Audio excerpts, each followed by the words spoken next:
পাখিগানা মনে গনে ওঠে তরাস, মানে ভয়। কি ভয় হচ্ছে? যে অনেক বেলা হয়ে গেল, রাধা গোবিন্দ যুগল আছে, রাধারানীর ঘর ভালো নয়, এখন জাগাতে না পারলে উঠলে এলে সাংঘাতিক ব্যাপার হয়ে যাবে। এদিকে নিশি প্রভাত হলে পাখিরা সব গুঞ্জন শুরু করে দেয়, পাখিদের পূজন শুরু হয়ে যায়। তাই যেই না নিশি প্রভাত হয়ে গেছে, অমনি আম্বে কোকিল ডাকে কদম্বে মোরা।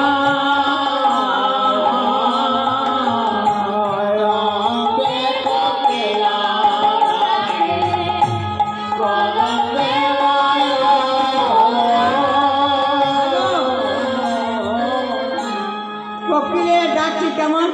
কোকিলের ডাক সবাই জানি যে কোকিল সাধারণত কুহু কুহু কুহু স্বরে ডাকে। আজ কিন্তু কোকিল কুহু কুহু বলছে না, আজ কোকিল কি স্বরে ডাকছে জানেন? আজ কোকিল ডাকে কুহ কুহ,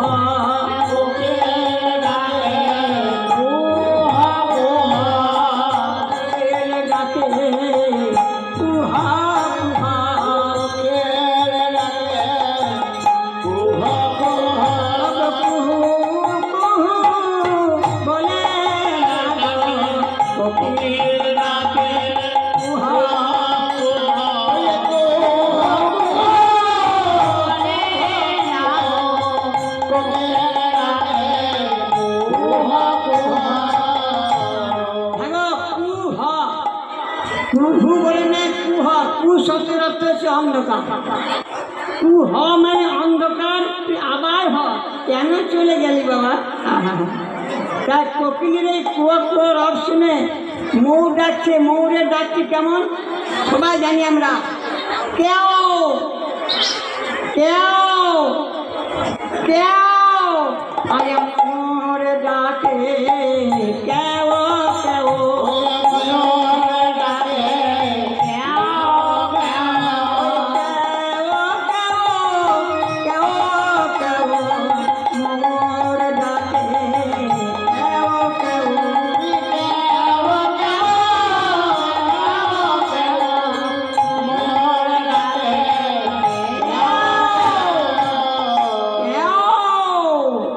কেউ, বলে গোলমাল করে কেউ, গোলমাল করে কেউ, গোলমাল করে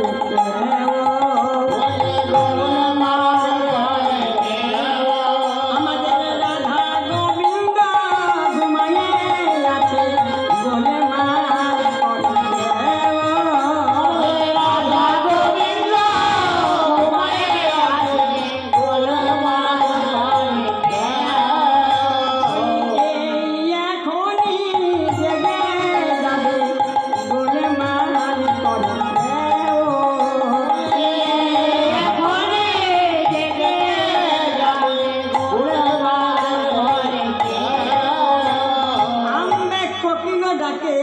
কদম্বে মৌর অদ্রারিম্বে বসিয়া কলয়ে মধুরা,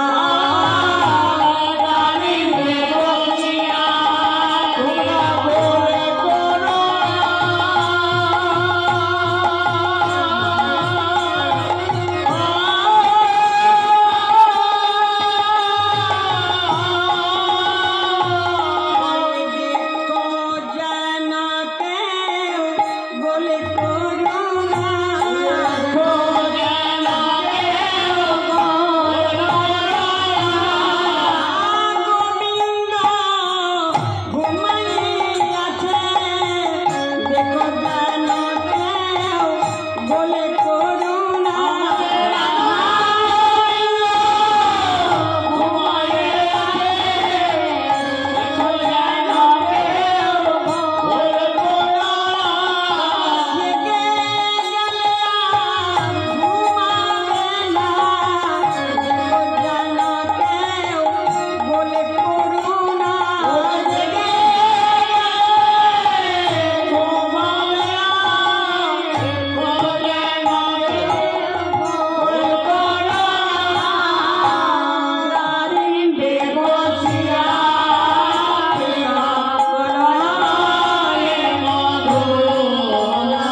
বসে ডাকে কপট কপতি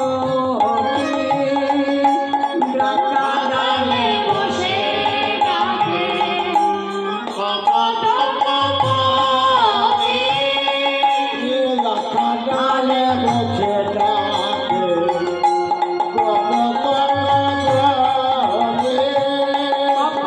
কপতি মানে বাবা এক জাতের পায়রা।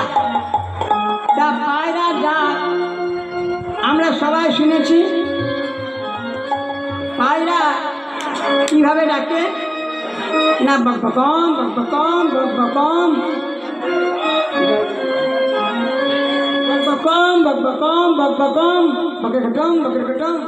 তো বলছে সে কপতি ডাকছে দেখুন বকবকম বকবকম বকবকম বকবকম বকবকম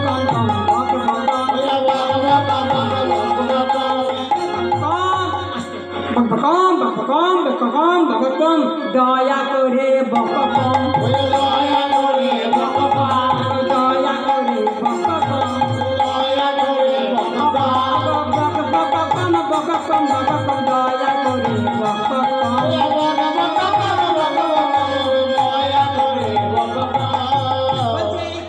কপতি বাবা।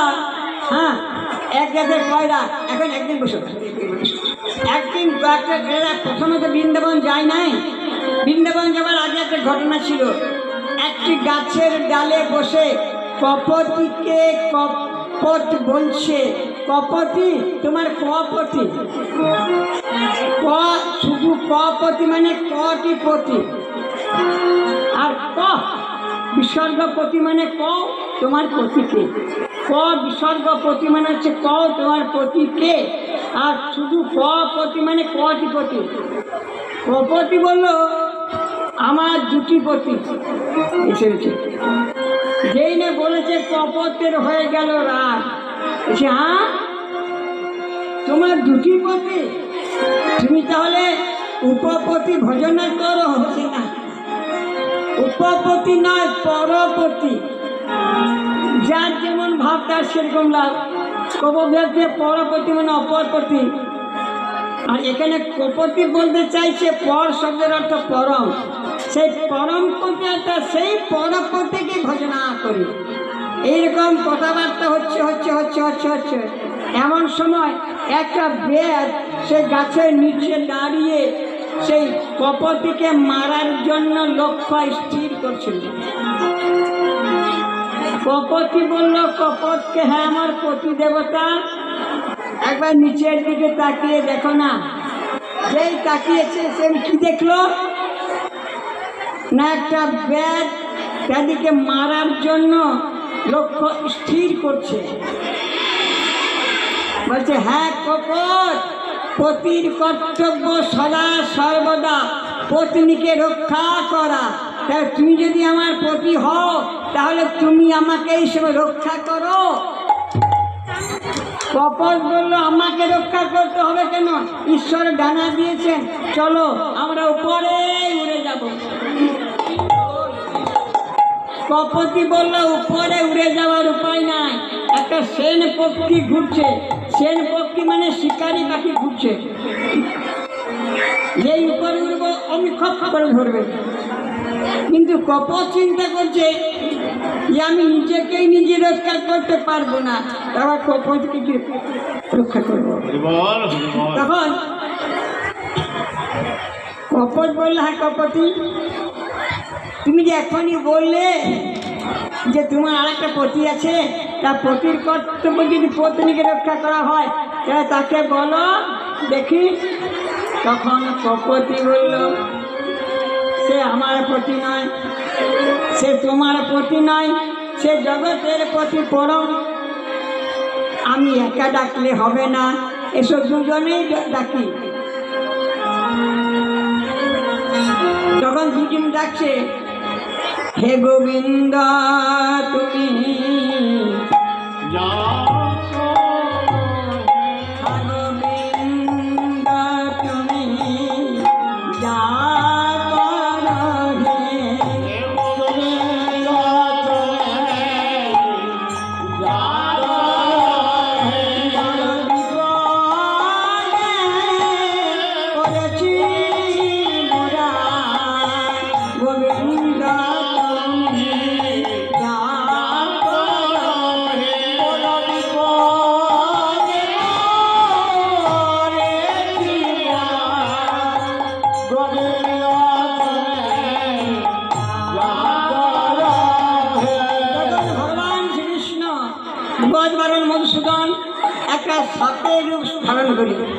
বিষহীন সাপ, বিষধর্মী সাপের ধরন গেছে, বেদের পায়ে কামড় দিল, বেদ চমকে উঠলো, কিন্তু ব্যাগ পড়ে গেল, বসে পড়লো, আর তীরটা কিন্তু ছুটে গেল।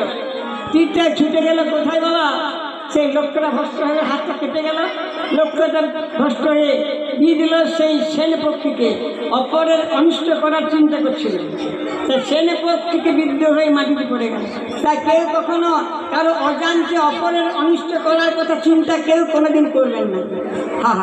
তা বলছে ঠিক আছে, এই সেনপক্ষীটা মাটিতে লুটিয়ে পড়লো, আর কপতি বেঁচে গেল। তখন কপতিকে বললো, কপতি সেই পতির সন্ধান কোথায় পাবো বলো না, চলো চলে যাবো। বলছে সে থাকে বৃন্দাবনে। তখন থেকে তারা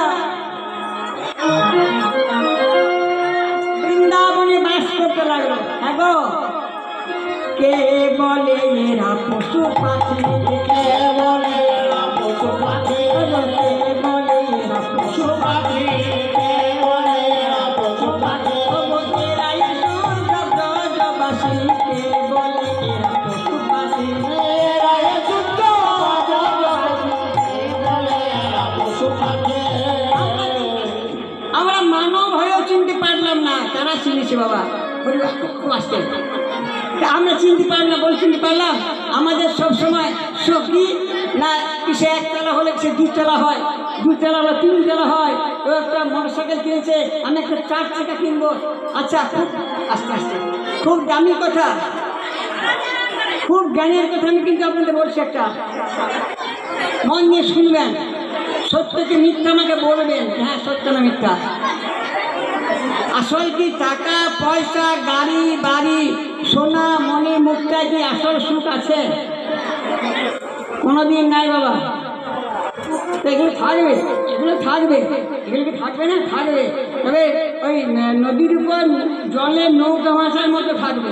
নৌকার জল বিষয়কে যদি ধারে চাপিয়ে দেন, তাহলে নৌকার জল চাপিয়ে দিলে জল ঢেলে দিলে কী হবে? নৌকাটা ডুবে যাবে।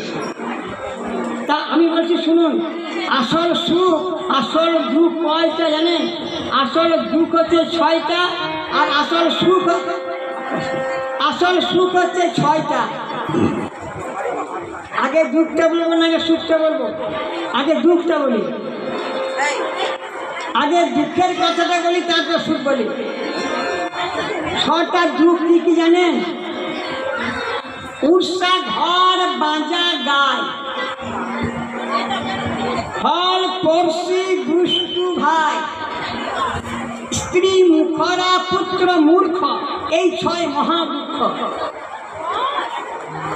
বলছে উর্ষা ঘর বাঁধা গায়, মানে ঘর করলে এখন খড়ের ঘর কম আছে, আমার আগে যখন ছিল না খড়ের ঘর, তখন জল আর মারতে পারতাম না।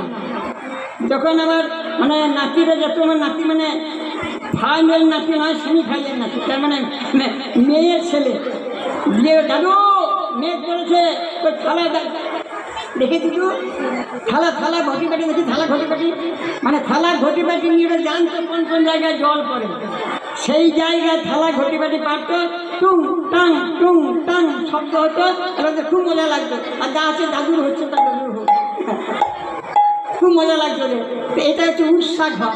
সে বলি না একটা গান বেরিয়েছে নাকি, যে খাটটা সরা হয়ে বেহায়, টিপি টিপি জল পড়েছে, তো ঠিক সেরকম ওটা হচ্ছে উৎসাহ ঘর, দুঃখের কথা বলছি। আর বাঁধা গায়ে, আপনারা গায়ে পুষেছেন, 1 বছর 2 বছর হয়ে চললো, কিন্তু বাচ্চা দিচ্ছে না, আওয়াজ হচ্ছে না, হ্যাঁ গভীর হচ্ছে না, তো বলুন দেখি এর মধ্যে দুঃখ আছে? উৎসাহ ঘর বাঁধা গায়ে, আর ফল পড়শি দুষ্টু ভাই।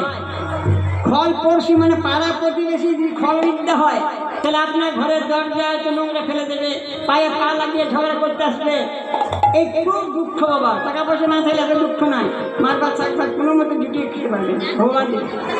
আর স্ত্রী মুখরা পুত্র মূর্খ, যখনই ঘর ঢুকবেন স্ত্রী যদি মুখরা হয়, তো জল চাইলে 5 বার জল চাইলে, কি বলছিস জল দাও, তো ক্লান্ত হয়ে গেছে, ও নিজে নিয়ে খাও, যাও, আমি সারাদিন কাজ খাবে না, আমি জল দিতে পারবো না। এর স্ত্রী মুখরা। আর পুত্র মূর্খ, পুত্র যদি মূর্খ হয়, এই 6 মহা দুঃখ, এর উপরে টাকা পয়সা, গাড়ি বাড়ি, সোনা মণি, মুক্তা, দেখা এগুলো থাকলে কোনোদিন সুখ পাবে না, এগুলো দুঃখ। এবার সুখের কথাটা বলি, বলছে ধোয়া কাপড় দক্ষিণ বাত, ঠান্ডা গিন্নি গরম ভাত, জ্ঞানী পুত্র নাতির মুখ, এই 6 মহাসুখ। বলছে কি ধোয়া কাপড়, কাপড় যদি কম দামি হয়, শাড়ি হোক, ধুতি হোক, প্যান্ট শার্ট হোক, যাই হোক, শাড়ি যদি বা কাপড় যদি কম দামি হয়, ছেঁড়াও যদি হয়, ধবধবে পরিষ্কার পরিচ্ছন্ন থাকে, সেটা পরে খুব সুখ। ধোয়া কাপড় দক্ষিণ বাত, মানে দক্ষিণের বাতাস। তার জন্যে কথা আছে, একটা ঘর করতে জানেন কেমন ঘর করতে হয়? দক্ষিণ দিকে দুয়ার করে, দক্ষিণ দুয়ারি ঘরের রাজা, পূর্ব দুয়ারি তার প্রজা, উত্তর দুয়ারি মুখে ছাই, পশ্চিম দুয়ারি পাশ না যায়। তার জন্য বলছে দক্ষিণের বাতাস। হ্যাঁ, তা বলছে ধোয়া কাপড় দক্ষিণ বাত, ঠান্ডা গিন্নি গরম ভাত। স্ত্রী যদি খুব ঠান্ডা হয় বাবা, খুব ভালো হয়, সে ফ্যান ভাত যদি দেয় তো নুন ছিটে খেলে অমৃতের মতো লাগে। ঠান্ডা গিন্নি গরম ভাত। আর জ্ঞানী পুত্র নাতির মুখ, জ্ঞানী মানে সে আমার ছেলে ইঞ্জিনিয়ার পাস করলো, আমার ছেলে ব্যারিস্টার, আমার ছেলে উকিল, সেটা বলছি না, সেটা উচ্চ শিক্ষিত হলো, ইনকাম করতে লাগলো, কিন্তু জ্ঞানটা সম্পূর্ণ আলাদা। জ্ঞান বলতে কি, যে না বাবা মা খুব কষ্ট করে আমাকে বড় করেছে, বাবা মায়ের দুঃখ শিখতে হবে, বাবা মাকে আমাদের যত্ন করতে হবে, বাবা মায়ের সেবা করতে হবে, এই হচ্ছে জ্ঞানী পুত্র। আর নাতির মুখ মানে বললাম ফাইনাল, সেমিফাইনাল, মানে আগে বলেছিলাম সেমিফাইনাল। ওই সে আমার ঘর দেখছো, ঘরে জল পড়ছে কোন জায়গায় ফুটো আছে, হ্যাঁ, কিন্তু যদি আমার ছেলের ছেলে হয়, সেই নাতি, সে কিন্তু দেখবে দাদু দাদু ঘরটা ঠিক করবে না, দাদু জল পড়ছে কখন করবে, সে কিন্তু আমার দরদটা বুঝবে। এটা যে ফাইনাল নাতি। তা নাতির মুখ, এই 6 মহাসুখ। সংসারে বাবা আসছে, আমাকে একটা দেখো, যার লেখাপড়া করছে নাতিরা আমাকে একটা অঙ্ক বলবো, অঙ্ক করছি। সংসারে যাই করুন না কেন, যোগ বিয়োগ গুণ ভাগ যতই করে ঘুরে উত্তর আসবে 0। উত্তর 0, কোথাও কিছু নাই বাবা। এখন নয়, কিছুই নয়, তিনি ছাড়া কেউ কারো নয়, ভগবান ছাড়া কেউ কারো নয়। শরীরে দাঁড় আছে, সে দাঁড় নয়, যে ভক্তি আছে ভক্তিও নয়, শুনছি না, সব নয়। আচ্ছা, এবার দেখুন, 9কে 1 দিয়ে গুণ করলে কত হয়? যারা লেখাপড়া করছে তারা বলো, 9কে 1 দিয়ে গুণ করলে কত হয়? 9 হয়। 9কে 2 দিয়ে গুণ করলে কত হয়? 18। 18 কয় 10 কয় 18 হয়? 1 10 8 18। একের পিঠে 18, 1 আর যোগ করলে কত হচ্ছে? 1 আর যোগ করলে কত হয়? 9। এসে কাটতে গেল, 9 দুগুণে হলো, আর 3 9 কত? 27। কয়ের পিছু কয় 27 হলো? 2 7। 2 7 যোগ করলে কত হয়? 9। এবার 4কে গুণ করুন 9 দিয়ে, 4কে 9 দিয়ে গুণ করে কত হয়? 4 9 36। কয় 10 কয় 36, 3 10 6। 3 আর 6 যোগ করলে কত হয়? 9। এবারে 5 9 কত হয়? 45। 4 10 5 45। 4 আর 5 যোগ করুন কত হয়? 9। সব 9। তাহলে 6কে 9 দিয়ে গুণ করুন কত হয়? 6 9 54। 5 4 54। তাহলে 5 আর 4 যোগ করুন কত হচ্ছে? 9। 7 9 কত হচ্ছে? 63। কয় 10 কয় 6 10 3। তাই 6 3 যোগ করুন কত হয়? 9। কেউ কারো নয়, তিনি ছাড়া কেউ কারো নয়। আচ্ছা, এবার 8 9 গুণ করুন কত হচ্ছে? 8 9 72। তাহলে 7 আর 2 কত হচ্ছে? 9। তাহলে হয়ে গেল আপনার 72। আর 0কে 9 দিয়ে গুণ করুন, 9 0 0 0। কিছুই থাকবে না, সব শূন্য হয়ে যাবে। তাই বলছে সংসারে 9টা ভক্তি 9টা দ্বার, সব কিছু কেউ কারো নয়, কেউ কারো নয় বাবা, সব আর গোবিন্দ ছাড়া কেউ কারো নয়। তাকে দেখবেন, তাকে ডাকবেন, তাকে স্মরণ ডাকবেন, এ ঠাকুর তুমি ছাড়া কেউ নয়। খালি হাতে সামাই, খালি হাতে जाएगी, खाली हाथ सामाई, खाली हाथ जाए। आज भी ना आया कोई, खाली लौट जाएगी, खाली हाथ सामाई, खाली हाथ जाएगी, खाली हाथ सामाई। একবারও তার জন্য কাঁদতে পারলাম না, শুধুই নেচে গেলাম, এমন নাচ নাচলাম। স্মৃতির এইখানে চাপা হয়, যদি কাশের হয় না, হরিবাসরে কাটলে কাঠটা মানে ভেঙে পড়ে যাবে, উল্টে পড়ে যাবে, তো নাচ নাচছে এখন সব, কিন্তু পুরো চোখে জলা পড়ছে না। आज भी न आए आंसू, आज भी न भीगे नैना, आज भी न आए आंसू, आज भी न भीगे नैना, आज भी न आए आंसू, आज भी न भीगे नैना, आज भी न करी नैना, करी लौट जाएगी, खाली हाथ सामाई, खाली हाथ जाएगी, खाली हाथ सामाई, खाली हाथ सामाई, खाली हाथ सामाई। खाली हाथे सामाई মানে এসেছি, ঢুকেছি, আর খালি হাতে যাব। করি মানে টাকা পয়সা নয়, যে কি সঞ্চয় করেছি, সেখানে গিয়ে কি বলবো, সেখানে